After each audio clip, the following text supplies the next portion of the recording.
Happy New Year. We hope you had a safe and blessed holiday. Welcome to the first episode. That's right, the first episode of Boomer and the Millennial in 2024. And we're coming to you live from the stunning Half Moon Bay Resort in Montego Bay, Jamaica. That's right, Armondi. Sun, sand, and 80 degrees in the middle of winter. Well, I tell you, it feels good. And in this episode, we'll revisit some of our most memorable moments of 2023. It was definitely a year to remember. So sit back, relax, and take a break from thinking about all those holiday bills you racked up. I know. Yup. And join us for another exciting episode of Boomer and the Millennial 2024. And I'm Reggie the Boomer. And I'm Armondi the Millennial. And in 2024, we are thrilled to be back at it like a crack addict. This time, live from Montego Bay, Jamaica. Jamaica, man. Don't worry. Okay, Yeah. let's not... Look, this is not how we need to start 2024. On my doorstep. Okay. Okay, let's New Year's resolution. Wait, Right, okay? right. So we are blessed to be yet again doing a remote from Jamaica. Yeah, if you guys remember holidays. last year, around this time. No, this is back in August. Yeah. That we recorded? Yeah. Oh, I lied, guys. Yeah. That was, I lied. I'm sorry. No, that's okay. I mean, kind of hard to keep them all together. No, it really is. So I hope that everyone had a safe and restful, yeah. and hopefully not too expensive holiday season. Goodness, inflation is crazy right man. now. Well, I mean, but Let the me tell you. president's taking care of that. Oh, is Yeah. how so? Bidenomics. You're lying. That's not a real thing. Yeah, it's a thing. Okay, well. Yeah. Having inflation come down and Okay. unemployment come down at the same time, which okay, doesn't yeah. normally happen. Yeah, okay, we'll see. Yeah. The price of eggs are still $6, but he's It's getting there. wild, bro. He's working on it. Okay. Well, he needs to hurry it up because he's not doing nothing fast. So I know. Well, that's something we have to look forward to in 2024. We'll be on the election trail, if you will, talking a lot about politics coming up, and I really need that millennial vote to get us over. And I don't know, well, y'all are waffling, man. I tell you, but we're gonna talk about that over time. This time next year, we'll have the results will be in, and we'll either have Biden for a second term, or we're heading to Canada. If that's hilarious. If old boy gets in well, office. listen. Are you talking about Donald? Yes. Well, the Trumpster. I'll say this. As a newfound resident of the great state of Colorado, we are not worried about that. Oh yeah. Well, He's not even on the ballot. Okay. well, for now, but they'll probably put him on. But here's the thing: in Colorado, you don't have to worry about it because you're a mile high. Literally and figuratively. So y'all wake up in November this November. Go, what happened? There was an election, really? Oh, True. No. Okay, that's fair. That's fair. So Makes you sense. don't have to worry. Okay. But in the words in a line from one of my favorite movies, North Dallas 40, about this Dallas football team. So this guy who Nick Nolte plays, this receiver, right? And so he's kind of on the outs with the ownership. Yeah. And so the ownership's looking around, man, and they've got this new great rookie receiver coming in. And so he bumps into Nick Nolte, the owner, and says, he says, yeah, we got this new receiver coming in. He's really good. Then he says, he says to Nick Nolte, so do you speak Canadian? In other words, he was going to be playing in the Canadian football league. That's funny. So anyway, do you speak Canadian? Because I know that's where not we're a gonna thing, folks. I know that there's not speaking Canadian unless it's French. But, they got the worst accent though. We might Sorry. Let me. Don't be. It depends. We're talking about our new homeland. The millennials know which Canadian accent I'm talking about. That's really annoying. But. Yeah. So anyway, as we mentioned, we are live from Montego Bay, Jamaica. Yeah, if you couldn't tell by the roaring waves that are in the background, which is perfect for this episode. I mean, we are back in the villa, different villa this time, but this is we're on an outdoor patio. Yeah. And see a beautiful pelican. beautiful view. I see a big pelican off on one of the rocks out there. I just saw it. I don't know It's where a it nice was. sunny day. Yeah. Probably somewhere in the 80s. Wasn't it when we first got here? You Yeah. and Nia got here a little later when it was sun. You brought the sun with you, but Yeah, we you're were- welcome. We do what we can. Right. So First 3 or 4 days, man, it was raining. yeah, and, you know, I'm glad so- we missed that. Yes, So. yes. So anyway, and if you noticed that our intro music was a little different because we had a little Caribbean beat going on there for our intro music. Got to throw that in there, right? You know. Well, don't worry. The Dangerfield Newbies are still part of our intro and outro music. But, we just thought we'd bring a little different flavor. Okay, yeah, time absolutely. A little jerk. Yes, just a little. A little jerk. So a lot of things going on. Your Aunt Regina's birthday is today that we're recording. And, Yeah, so happy birthday, Aunt Regina. my Absolutely. birthday by the time Yours this is coming drops, up. Yeah. will have happened. I'm just getting to Yeah. be an older boomer. And then we got mothers on the tail end. Come on. Yeah. Come on. And let's not forget MLK Day. So we got a lot going on this month. Yeah. And so we're really excited about getting back to it, getting back at it. Absolutely. if Like you a will. crack addict. Yeah, There we okay, go. I was Yep. gonna say. Absolutely. So, Absolutely. How was your holiday? How was your Holidays were cool, except for the fact that Nia got sick right before we were supposed to travel. We were supposed to go to Savannah for Christmas. Did not end up doing that. Ended up staying in Denver because Nia got sick maybe a few days before. And of course, the great husband that I am in sickness and in health, I was taking care of her. And naturally, as some would say, since the dawn of time, my loving wife, You want me to kind of dig you out of this hole? You just my loving wife, let's just say, might have passed something along to me, her sickness along to me. But she started to feel better, and then I kind of got it a little bit. I'm just joking about the dawn of time, everyone, Right, so just yeah. relax. If you know what I was referencing. But yeah, so we spent it at home. Winston had a great Christmas. He got a bunch of toys. yeah, we missed you. We missed you. Yeah, we missed you guys too. But then you surprised us Yes. because we didn't think you were coming. Yeah, you guys didn't know we were here. coming here because you guys were here for New Year's. And Right. yeah, we just came a couple days later on. And so, Right. So you know. your mom got this. She was yeah. she was a little upset. And I know we had a discussion because at one point, Yeah. Nia was kind of like, well, go be with your family. And we talked about kind of the two different layers of like Like the being- dynamics. the Oh, dynamics. yeah. Yeah. Like, Well, Christmas would have So it's worked like- out fine. yeah, but if you had gone, then she would have like said, I can't believe he left me and I'm sick. Even Oh, though you she mean if told it you was to just go. me? Yeah. Oh, yeah. No, I wasn't about to do that. You- I was you're going to smart stay. enough. Yeah, We had a come on. conversation. Come And on. then, I've and then learned you a would thing have or come, two. and then your mom would have said, I can't believe you left your wife. So right, exactly. there was it was no just better. win Yeah, it was in better that that I scenario. stayed, Yeah. and that way we were both able to take care of Winston. We didn't have to pay someone to take care of him, which really worked out because the person that Winston really likes wasn't able to do it over Christmas. So it kind of worked out, saved us a little bit of money, which, during the holiday season was very nice. Right. And so, yeah, but now here we are, a couple days in paradise. And by the time you hear this, we will have been back in freezing cold Denver, Colorado. It's getting worse. Yeah, It's been okay, Y'all but heading out tomorrow. yeah, but it's getting bad. So it's getting colder. One thing about 2023 is COVID hit the Hicks family. After 3 years of ducking and dodging, we all got it. Yeah. Your mom got it finally. She was the last one to fall. Your Aunt Yeah. Regina, myself, you, Yeah, I got it this year. Nia. Yeah. Even though we were, vaccinated and everything. But they said eventually you're going to get it. Yeah, I Eventually. mean, I was avoiding it for about 3 years, and then just Yeah. out of nowhere earlier, maybe like a month or two ago, it hit I me. know. Yeah, I it was know. rough. It hit me when we were headed down here the last time. Yeah. And I had to delay Yeah. the trip for. Yeah, so 4 you or didn't 5 get it this days. year. You got it in 2022, technically. No, I got it in. Oh, I'm No, talking about, in yeah, I'm sorry. I 2023. keep Yeah, we all- forgetting we were yeah. here in August. Yeah, Sorry, we all people. got it in 2023. Sorry, people. This whole year's, 2023 was a blur.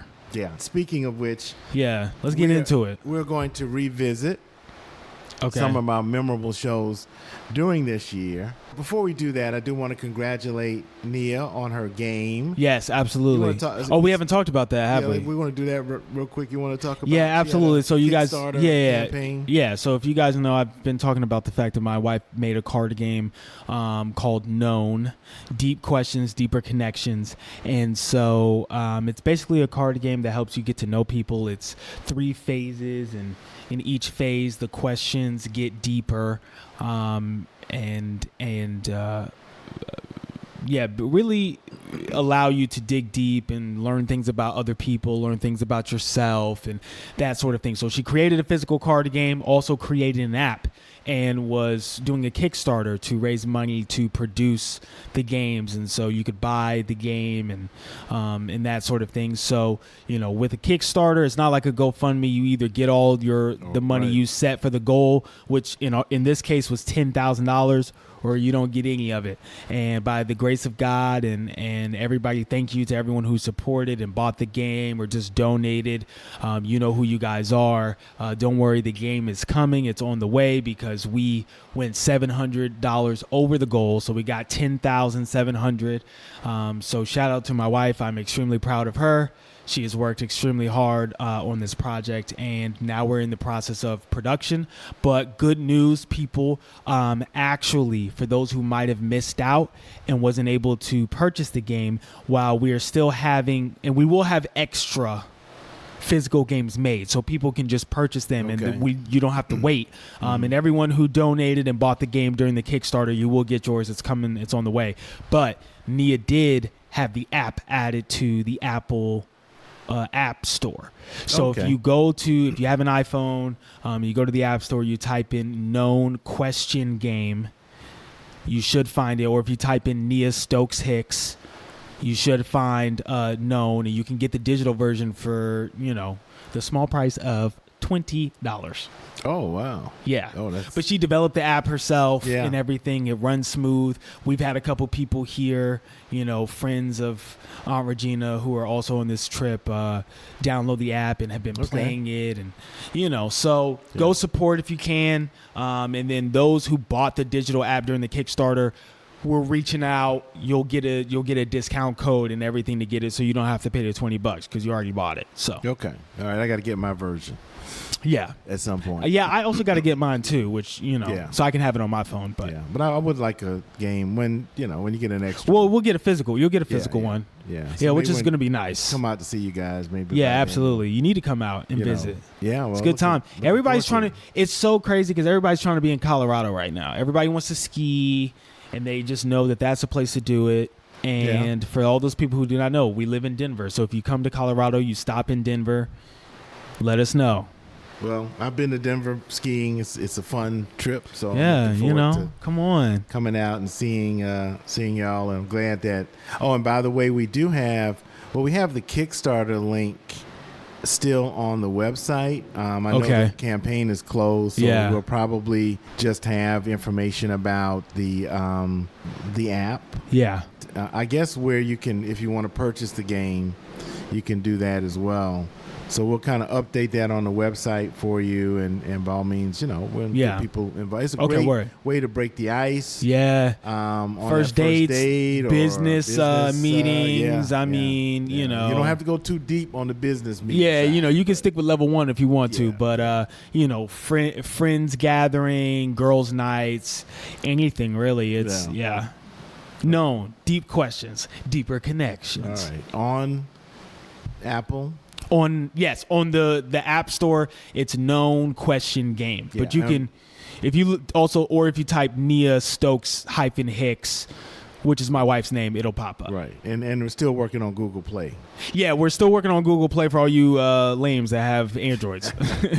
Sorry, I'm just joking. I'm not, but it's coming. It's coming eventually. I was joking about it's coming. Don't worry. Yeah, never mind. Come to the. You want to take you from the dark side. Yeah, it's okay. I'm just joking, guys. I'm just joking. Anyway, we as we mentioned, we're gonna kind of recap 2023 for you. Some of our memorable Are we playing shows. clips or are we talking about stuff? Yeah, we're gonna play clips. Hey, okay, come on. So here, before we get started, we thought it would be a good segue because we began the year with the Bulldogs. So absolutely. We're gonna just talk a little bit about what happened. 3 points away from going back. Yeah, it sucks to lose to Alabama. Yeah, but it also there was some redemption with Alabama losing to Michigan. 1,000%. Go blue. Kudos I would love to see them to win. the Bulldogs. Yeah, I mean, hey, great season. Putting up 60 again in postseason. Yeah, come on. The biggest margin in bowl history. Making a statement.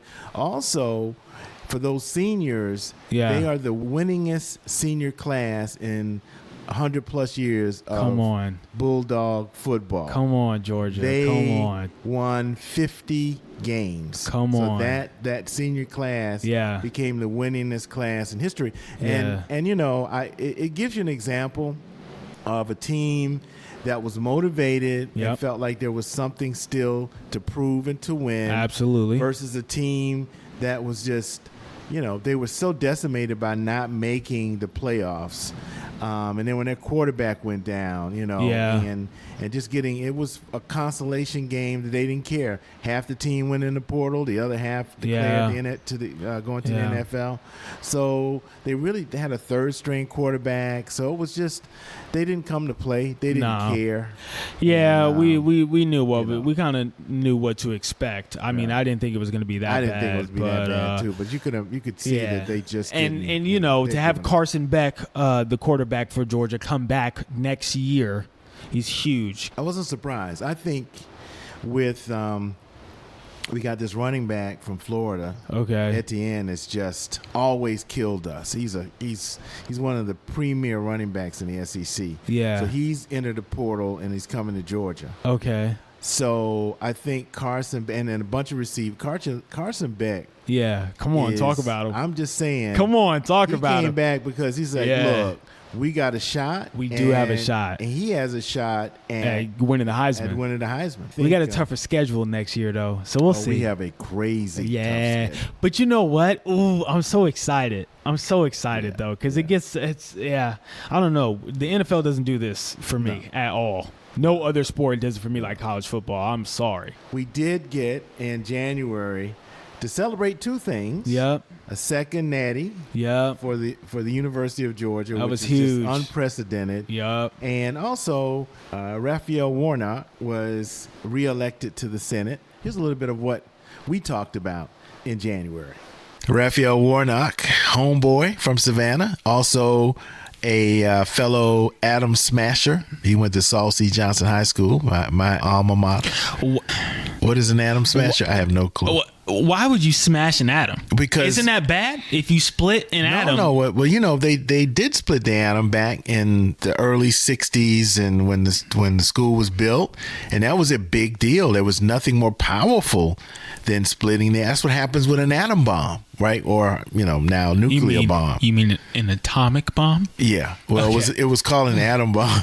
Okay. Right? All right. Yeah. But that is what happens. I see. That is how powerful splitting an atom is. Mm-hmm. So we would call it. So atom y'all just smash them. That's right. Y'all don't even split them. Y'all just smash them. So you know how powerful it is. Yeah. That's why.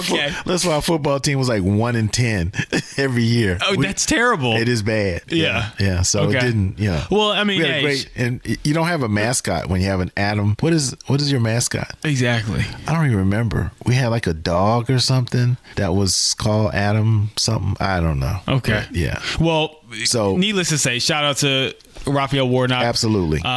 We didn't get Herschel in there. Nah, now the question is, where's Herschel? Where's Herschel? Because I hadn't seen him. Probably going back to Texas. Yeah. Because he never did change his address. He never did move. But yeah, I think a lot of people were asking me questions about that. And, he still had a lot of votes. But he's back for now 6 years after running in 5 different elections. So he's cool for the next 6 years. Da-da-da. Oh yeah, right. Da-da-da. And it's sports time. Yeah, on a more positive note. Yes. Yes. So how do you want to do this? How about them dogs? Okay, that's just what we're starting with. Hey. Right. But hey, he did it. He did it. He did it. You got to eat a second hat.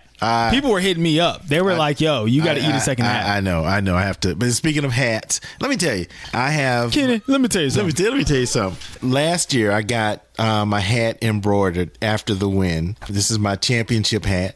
On one side, I had Champs 2022, but that was prophetic, if you think about it, because actually, when we won last year, it was for the 2021 season. We won in 2022. This is true. But this was for the 2021 season. I didn't even think about that. So I had already predicted it. Yeah. My hat. So for a whole year, I had 2022 champs. So people were like, okay. Yeah, right. We'll see. Yeah, right. And so this time I had to get actually 20. It's right.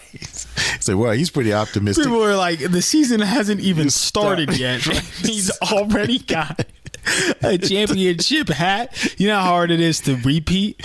I know. Not only that, I mean, it's embroidered on the hat. Yeah. So, and the reason I noticed that was that if you go to the University of Georgia website, the Georgia Bookstore, all of their things say 2021, 2022. They have combos for both years, right? Yeah, it makes sense. For both championships. And I was like, oh, okay. So I had to go back and get on the other side. Oh. Wow. Okay. I haven't even seen it since you've done that. That's right. In Savannah. I went back. Okay. 2021. Anyway, and to make it even more special, it was on my birthday. And we were in Jamaica. And but needless to say, it was great because the game was never in jeopardy. We were never. I mean, it was just how many people on the bench get to say they played in a national championship game? That never happens. This is true. I mean, I could have played. They could have put me out there. Maybe. And I could have said, hey, I played. Give me my ring. That's facts. It's just crazy. What was the score? 65 to 7. It was the most. I mean, it was incredible. Man, what a way to really celebrate my birthday. I took a shower in the middle of it. Like I was like, I watched every second that I could.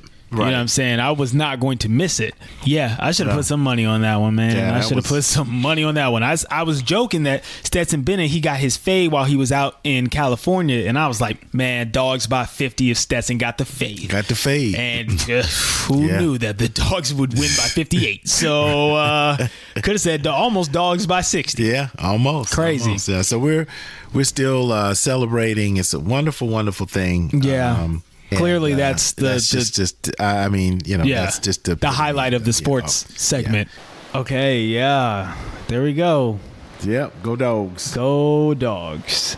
So, I guess moving on. In March, we had a lot going on. We talked about, unfortunately, the death of our cousin Tiana down in Orlando, and that whole ordeal, and just sort of having to rally with family, with prayers and support, and especially, my mom's side of the family down in Orlando and everything. And our prayers still go out to our family, and everything is, we're still mourning the loss of our cousin. But I think it also highlighted for us, the gun violence. Yeah, absolutely. Tiana was 9 years old. It made national news because several other people were killed, including a news reporter. Right. But we did have an opportunity to discuss it and also to talk with my brother-in-law and Tiana's grandfather, Paul. Here's a little bit of that interview we had with him. Yeah. We continue in our news segment, if you will, to address mass shootings. We just had one here in Atlanta a couple of weeks ago. They're just happening, seems to be every day. And of course, our last episode we dedicated to our family member, Tiana Major, 9-year-old who tragically lost her life in gun violence in Orlando. It was a national story because a news reporter was killed as well, including another individual. They did find the perpetrator. He's been arraigned, and we thought it would be good to continue to address this. We've made this kind of an issue for Boomer and the Millennial this year. And so we've invited Tiana's grandfather, your uncle, Paul, and one of our biggest fans of the show, just to come on and talk to us about Tiana, to talk to us about what's happening now, how the family's coping. Thank you for being willing to come on. Everybody talked about, including myself, about a 9-year-old with a legacy, but she actually did touch so many lives, and that was that short amount of time. We'd love for you to just kind of share a little bit about Tiana, so people who are listening who know about the situation and what happened, but really may not know a lot about Tiana as a person. Yes, you hit the nail on the head when you said she actually has a legacy. I mean, there were a lot of things that, as her grandfather, I didn't know about her myself. She was probably one of the sweetest little girls I've ever met in my life, and naturally I would be a little bit biased about that. I always have, since the day she was born, called her my sweet potato pie.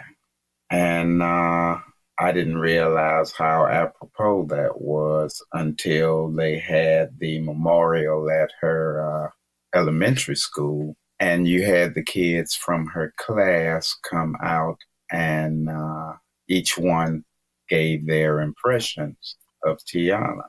All of them were positive, to say the least, but I think the most impactful one was when they read what her aspirations were for the upcoming, if she had made it to her adult life. And those were so profound. She wanted to make sure that every kid had something to eat. She wanted to make sure that the homeless had places to stay. This at 9 years old. She's thinking about other people. When at that age, I know me myself, I was somewhat selfish, if you will. It was me. We all were, yeah. So she showed a maturity, and that might be from being around older people, but she showed a maturity that you wouldn't find in most girls her age. So in May, unfortunately, our Mother's Day edition, yeah. we had another loss in the family. Yeah, sorry we're kind of being the middle part of the year was sort of it was tough. With Tony, your first cousin, Anita, your mom helped raise him, and Tony had spent so much time with us, and he was like a brother to me. For a long time. So we talked about that a little bit. Talked about Mother's Day, and like you said, hate to be a downer, but we did have those two tragedies kind of happen very close together. Here's a little bit of that. Armani, we were talking about people who follow us and are fans, and we do appreciate that tremendously. And one of those individuals was Tony. He really liked listening to the podcast. He would, from time to time, text me ideas and suggestions, especially around sports. So he was a big sports fan. So big sports fan and an athlete. And and actually, when Tony was your age, he stayed. You were little, obviously, but he stayed with us. He was a part of the family. Yeah, and he was like a brother to me. Yeah, and it was shocking in a way. I mean, we didn't expect it, and we knew that he had issues with seizures, and unfortunately, he didn't survive one about 3 weeks ago. But we celebrate him today and his children on Father's Day. He has two wonderful daughters, Anita and Tony, and a son, Anthony Augustus Stokes Jr. Everybody resides in Florida, and we'll be able to, share memories and come together this weekend for the celebration of life. I know you and Nia flying to Orlando. So we get in early Sabbath morning. So and then actually fly out that evening. Unfortunately, we can't stay too long after work on Sunday, but we will be there. We will definitely be there, and it'll be good to see family.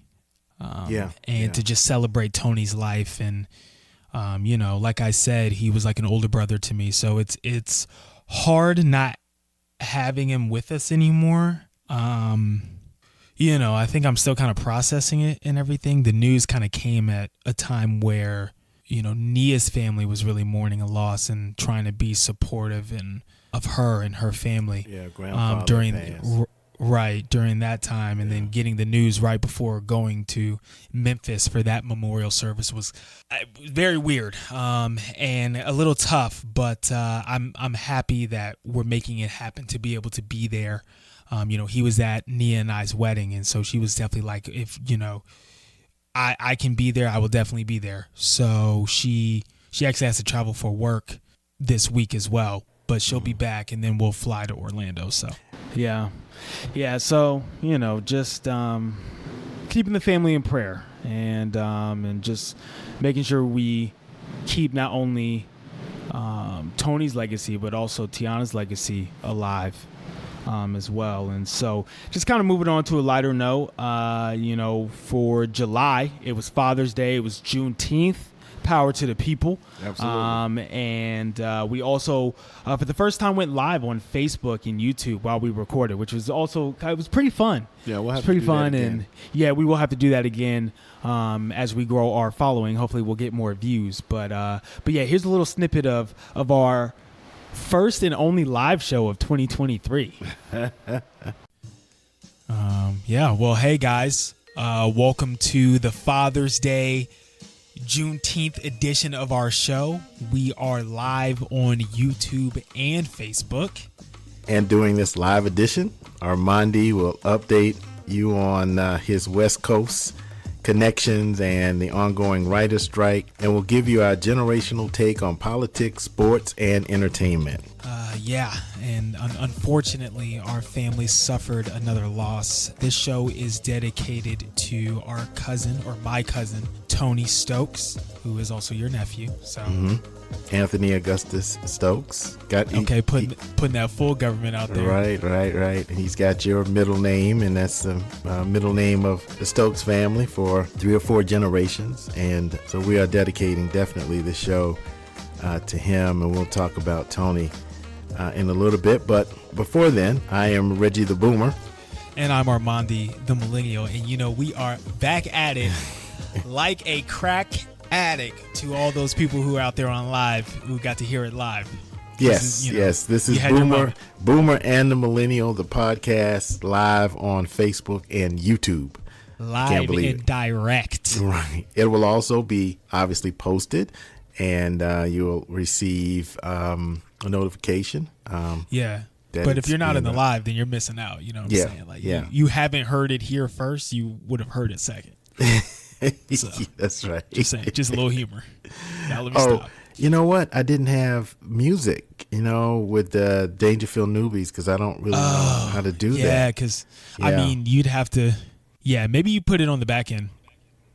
Oh, yeah, I will. But I'm saying next time I want to have it, in our live feed. Yeah. Okay. So people can hear it. Yeah. Listen, we're starting out. We're getting the feel for it. So the next time that we do this, it'll definitely be more planned, planned out.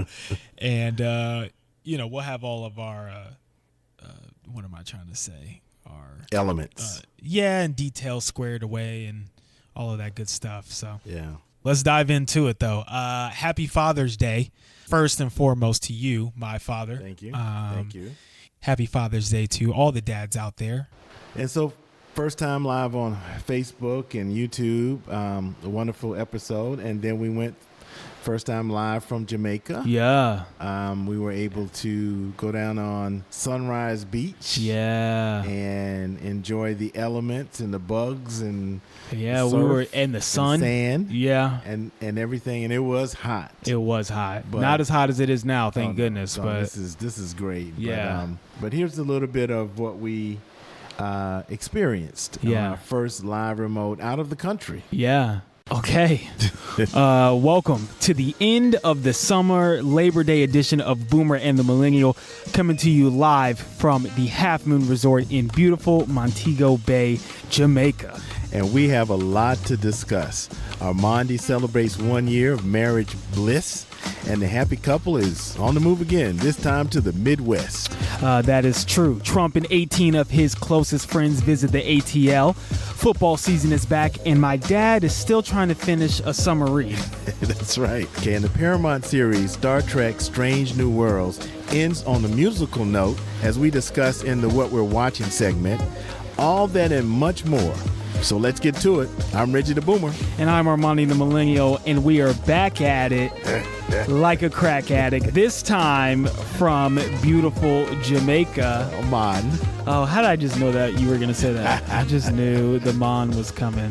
See, that's why I didn't do a Jamaican accent, because for all of our Jamaican listeners, I'm not gonna butcher that. But just know I do it privately, just not on the podcast. No, I get it. I couldn't help. You might be able to hear the waves in the background, hopefully, as we come to you under the palm trees. We got some pictures we're going to post on the website. But as we come to you live, as Armondi mentioned, from the Half Moon Resort here in Montego Bay, or as they call it, Mo Bay, Jamaica, at Sunrise Beach. Yeah. It really has been just a wonderful, wonderful time. This is our last day. Yeah. So we wanted to make sure we bought our little recorder and the mics, and thought we'd try to do this remotely. We were determined to record an episode in Jamaica. So here we are on the last day. Better late than never, you know? This is true. And we hope you enjoy this, our year, summer end, Labor Day special segment of Boomer and the Millennial. I don't know, what's been your best, time here? What are you, more memorable time? That's a good question. I mean, I feel like the whole time has been very enjoyable. Nia's parents were with us for a couple of days at the beginning of the trip before you guys got here. Right, the in-laws. Right, in-laws came. And that was pretty fun. We went on a tubing experience, which was very fun, and we were able to stay in the tube the whole time. They were really trying to knock us off. And the waves were kind of crazy, I'm not going to lie. We got airborne a couple times, but that was a fun experience. Also, just eating out with the whole family once everybody got here was also very enjoyable. Yeah. We've done that multiple times. And also, probably, the biggest highlight was maybe going on the boat. Yeah, we had that cruise. Yeah, we had like a little boat excursion, and that was really nice. A 3-hour tour. No, that's from Gilligan's Island. Oh, okay. I was like, for all you boomers out there, Yeah, okay. Yeah, there you go. Gilligan, the skipper, too. Okay, I'm sorry. Goodness gracious. But yeah, that was pretty fun. That was probably the best experience since we've been here, but the whole thing has been enjoyable. So yeah, and shout out to Regina.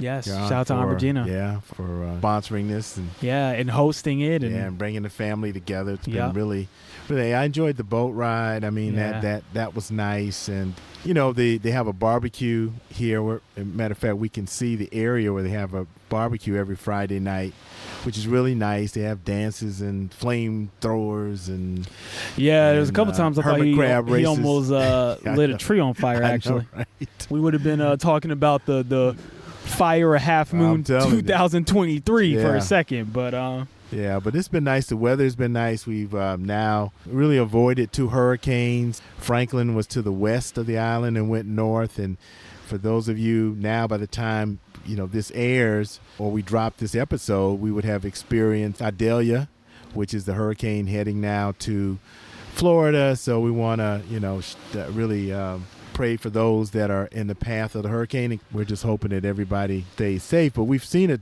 develop right around the corner from us. But the weather here for the last couple of weeks have been just really, really nice. Yeah, we did experience some rain a couple times, which is to be expected, but for the most part the weather has been beautiful. It's been hot. Definitely hot. Yeah, hot and humid. The sun has been blazing, but the water was warm. Yeah. Refreshing. Absolutely. And clear most days. Yep. Yeah, it was indeed a Jamaican vacation. Your mom and I had some travel over the holiday, over the summer rather, but you've been traveling, getting ready to travel. Oh, goodness. Yeah, it's a lot going on, people. It's a lot going on. As my dad mentioned in the in the intro. Moving to Denver, Yeah. Colorado, Yeah. the Mile High City. And a lot of you might be wondering, Denver, that's pretty random. Well, you'd be correct. Yeah, it's kind of a longer story, but me and Nia and I were visiting, and she had a business trip there, and she was really falling in love with the city, and I flew out there and for the weekend, and we were experiencing it together, and kind of just had a lot of things sort of line up. All right, well, listen. Goodness, it was so much hotter than it is now. But we had a great time in Jamaica. Shout out Aunt Regina and just everyone who was a part of that trip. Nia's parents were there. It was Uncle Paul and Aunt Judy got to come. Right. It was Tanya, and it was just a good time. So, shout out to Jamaica. And then in October, it was Indigenous Peoples Day. Sorry, we did an episode around that time. And we also were able to interview our cousins Mark and Jan as they were fighting to keep a railroad from basically coming through their land in their town in Sparta, Georgia. Yeah, down in Hancock County. Which is still the case is still ongoing. And they just recently had a hearing in front of the Georgia Public Service Commission, the commission that pretty much regulates eminent domain, which is what the railroad is trying to claim as given a reason for being able to go through the property. So they had the hearing, and for those of you who've been asking for updates, I think we're looking for a ruling in February. We'll keep you informed of that, but it's just kind of ironic that we talk about Indigenous Peoples Day and talk about encroaching Columbus and colonization and the taking of land. Encroaching on people's land. And taking, because you're making no more land. So taking of land, and how Jan and Mark really are fighting to keep that from happening, and the rest of their neighbors too. I mean, it's a neighborhood effort that have come together in a lot of organizing work. It's enthusiastic to see them coming together to make this, keep this railroad from coming through their property. So here's a little bit of what our interview with Mark and Jan. Yeah. But I think at this time we ought to bring on our interview. I think it's a great time for that. With Jan and Mark. I do want to, kind of give folks who are listening, who may not know about what's going on down in Sparta, Georgia, which is sort of, you consider that central or southwest or southeast rather? What is it? Central Georgia. Middle Georgia. Yeah. Middle Georgia. I know, Mark, you and I, we grew up together. You're my first cousin. Yeah. Because your mom and my dad were brother and sisters. So I wanted to just give some context about the significance of the land. And Mark, this is a little bit for you, because I noticed in the CBS special that was done and some other articles and things about what's happening there in Sparta, which we'll talk about in a little bit, is that one of the highlights is the tractor that you still use. I mean, the tractor is, I don't know how old, but I just kind of wanted to talk about the context of what this land means to you and what it means to it being in your family, because the tractor is what, I don't know, was 50 years old? It's a 1946 model. Oh my goodness. Was 78 years old. Wow. It's amazing it's still running. It is, but but my father, he was a good steward of the land, of all of its equipment, and that's why we're still able to use the things that he had. Including the old tractor. Now the tractor, there is a story of where it came from. Okay. Daddy was stationed in Italy at the time. He was in the military stationed in Italy. And they had and it's like the GI Bill now. Mm-hmm. And the hot thing was at the time was agriculture. So Daddy, he put in his paperwork and qualified to get a piece of agricultural equipment. So he put it in, and he was granted a tractor. They came in right here in town at the Ford dealership. And my Aunt Gladys, who is still living, she's 98. She told me, because Daddy was still in Italy when the tractor came, when it came into Sparta. And my grandfather went to get it. Mm-hmm. He went up, and there was a lot of people there who wanted it. But here's Papa, black man, who had the paperwork for it. And they let him have it.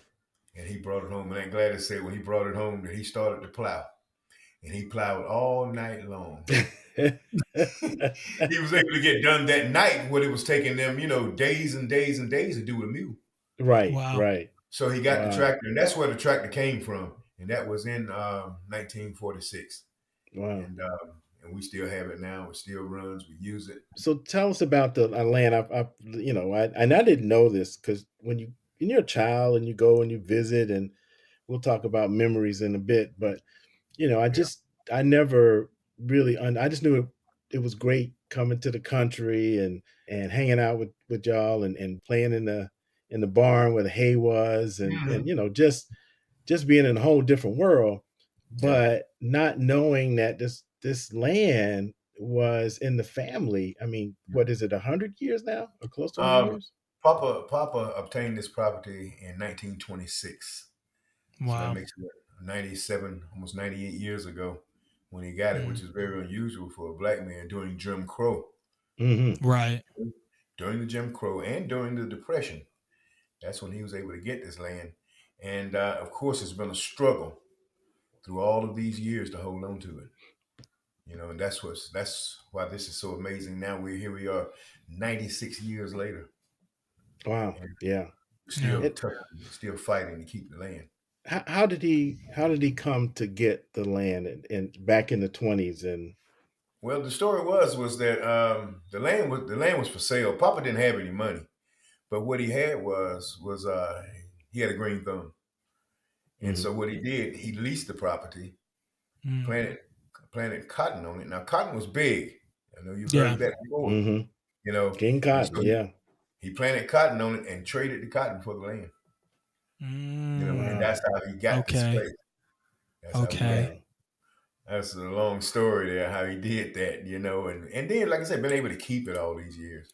I know that in one interview you talked about it, and as we talk about land and freedom even today, because as you mentioned, people of color, black folk in particular in this country, ever since the 40 acre and a mule that really never happened. It was in the South, it was all about land. In the North, it was about the right to vote. But Mhm. here in the South, it was all about doing Reconstruction, and in particular, was all about land. The trend now is that black folk owning land and in particular farmland are just that's you don't see it anymore. I mean, it's Oh, every day, every year, mhm. someone is losing their property, and Right.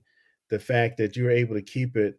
But one of the things you mentioned that really stood out to me was that how this land and the property and where you are helped upward mobility, helped Yeah. education, even today, right? Hmm. With Even your today. children. Can you talk a Right. little bit about how that land and success kind of go hand in hand? Well, with Papa, he was able to catapult his children forward through the property. And just being able to make money with the property. It's a financial boom to be able to own, and it still is to be able to own property if you're willing to work with it. What Papa did was he was able to help his children. They didn't stay here. As a matter of fact, Daddy moved to Rhode Island. Oh, I didn't Rhode know Island. that. Yeah, he moved to Rhode Island, and then he moved to Springfield, Massachusetts, and then he went in the military. Daddy didn't come back here until he was in his 30s. I did not know that. Right, he came back when he was in his 30s, and he wanted to come back because of the land. He knew what he could do with this, Hmm. just like a lot of people did, and that's the reason that a lot of people are trying to take land too. You know, Hmm. they knew what they could do with it. They knew that they didn't want us to have it either. Right. But going forward though, even more happened.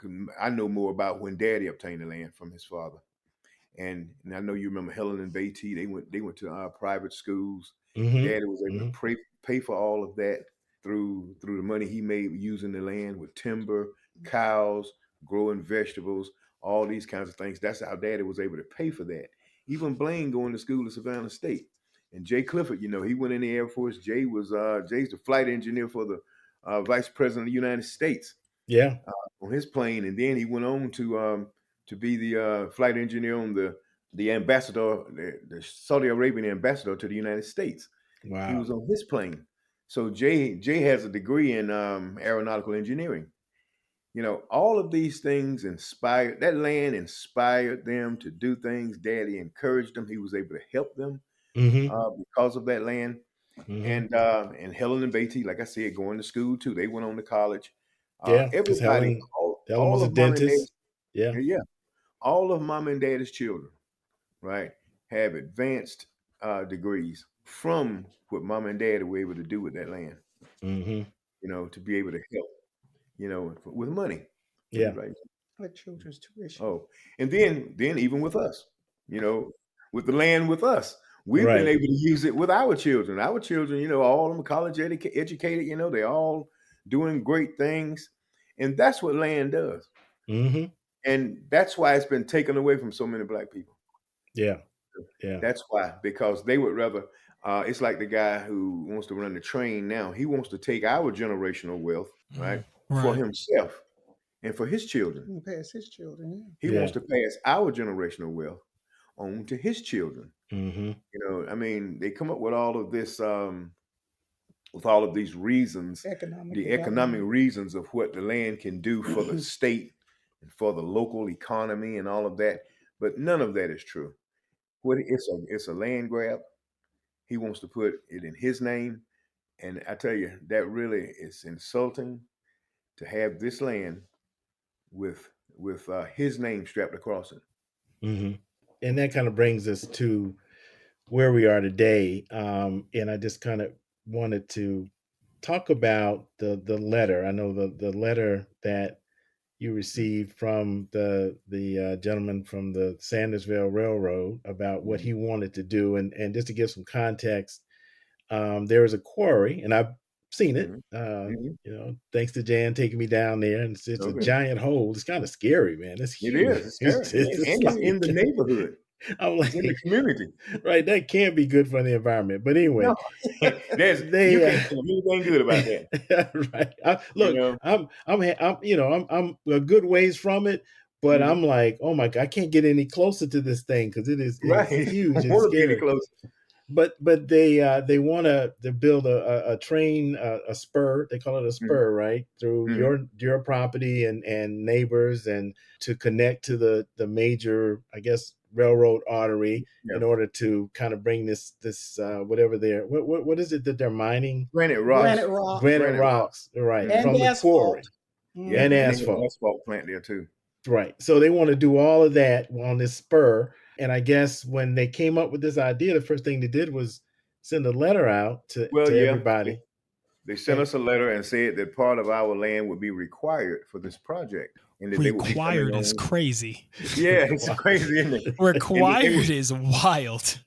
And that they would be coming onto our land to do surveys. And so I sent him a letter back and told him that they had no permission to come on our property like that. And he wrote me a letter back and told me he would use the sheriff's department to get on our land. He said that the state of Georgia gives him the right to eminent domain, which isn't true. You know, I mean, it was an act of intimidation, right, for us. You know, because most people, we don't understand eminent domain. We have come to understand it. Because when we first heard that, we said, "Oh my goodness, I guess we just have to give it up," you know, until we learn better. Right, that he was being intimidating with all of the stuff that he was saying. But what I want to interject this in Armondi and Reggie. When we got the letter, we received the letter April of 2022. This is how long this has been going on. This letter arrived. No prior phone calls, no knock on the door, no let's have a community meet and greet. We still haven't had one to today. No, never. Just this is what we want. And attached to it was a form letter requesting our mortgage company, if we had mortgage liens, financial information. Wanted our financial information. This is the way it was introduced to us. No mention of eminent domain, no mention of we're going to purchase this property from you. Just it's required. Yeah, I would think that like if with something like this, the least you could do is show up at your door. Right. You know, to each person's, you know, knock on the door, meet you guys and that sort of thing. I mean, like this sounds like it's coming out of an old Western movie. Like there's a tycoon that's coming, that's rolling into town, and he wants to, you know, put the railroad in to make money. Yes. That's exactly like, you know, you're gonna come on our land. I don't think so. Right. Like that's exactly what this sounds like, which is insane because, you know, it's been in the family for generations. So we had a lot going on in 2023. Yeah, we had a full year. Some tragedies, triumphs. We hope that you enjoyed the ride with us. Yeah. And we're looking forward really to 2024. It's a lot of things happening in 2024, but I'm excited though. Yeah, so we'll bring it to you, and we hope that you tell your family and friends, subscribe to the podcast, and send it on to other people you know. Thank you, Dangerfield Newbies.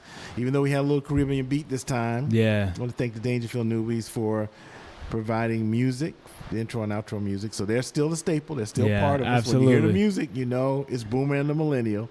And don't forget to go to our website, boomerandthemillennial.com. Leave us a message. Absolutely. You can leave us a voice message. Leave us some of your New Year's resolutions. Oh yeah, that'd be good. What you hopefully have not already failed by the time that you by the time are we have our listening next to this show. episode, right? So and we'll play them on the next episode, which we're already planning, and then we're gonna try to be more consistent this year, guys. Yeah. At least once a month. Right. Do you have any advice for the people for 2024 real quick before we leave? Advice. Well, I wouldn't. Yeah, I don't know. Just anything that you're living by in this new year that you know would like to pass on to them, maybe. Yeah. Well, I can say this.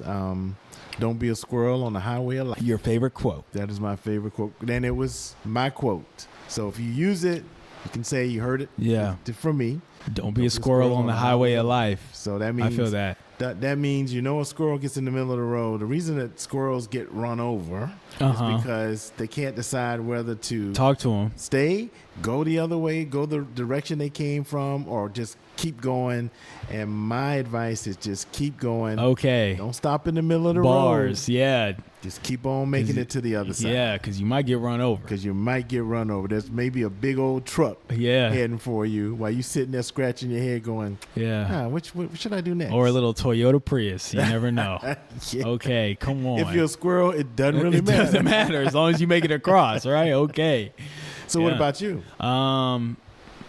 I don't know. Not too much. I will say this. If there's one thing that I learned in 2023, just with so many things that have happened spontaneously and that were not planned, it's hard for me to I know that 2024 will be unpredictable as well. So my advice that I'm living by is it doesn't matter how I go in to 2024 so much as it matters how I come out of 2024. So I may not be able to plan everything. I may not be able to control everything, obviously, and things will happen. There will be ups, there will be downs, but it's how I allow it to affect me and how I grow from these situations and how I embrace the good things and learn from the bad things. So, you know, that's my biggest thing is it's important how you go into 2024 as we start the new year, but it's even more important how you come out of 2024. So, okay. All right, great advice. Great advice. So again, thank you for tuning in, for spending some time with us, for reminiscing with us and taking a look back at 2023. We look forward to all the things that we've got to talk about because there's a number of things we didn't get a chance to, but we will next month. Absolutely. So until then, Happy New Year. Yeah. And Happy New Year. I am Reggie the Boomer. And I'm Armondi the Sorry. You want some Prevagen? Yeah, take two. That brain fog. I'm Armondi the Millennial. Okay. And we're out. And we're out. Peace. Peace.